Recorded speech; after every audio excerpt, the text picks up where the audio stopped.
C'est une gourde et ça vient d'où? C'est un fruit de la famille des courges. Et qu'est-ce qui lui est arrivé? Il a durci.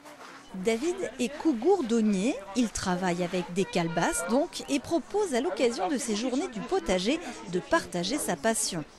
L'intérêt, c'est de redécouvrir en fait un légume ancien qui, depuis 10 ans, je remets au goût du jour pour faire découvrir aux enfants que dans la nature, vous avez des fruits et des légumes qui ont une autre fonction que celle d'être mangés. Ces gourditos, des légumes que l'on n'est pas obligé de manger, juste là pour faire beau, l'idée plaît aux enfants comme aux parents. Je voulais faire une princesse pour ma sœur. On a d'abord peint du coup la petite coloquinte d'une couleur.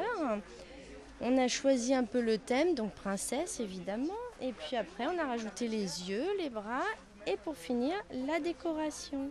J'aime bien la peinture et puis je trouve ça sympa de faire des bonhommes en fruits. C'est sympa.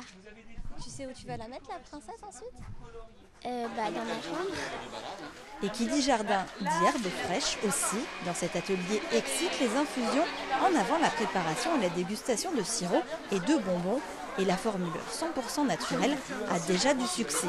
C'est pas un sirop qui est trop épais, qui est trop indigeste, c'est très, très limpide et c'est de l'autre source.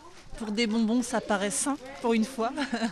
Et puis c'est fait par des enfants, alors c'est quand même sympa. Découvrir, visiter et apprendre aussi.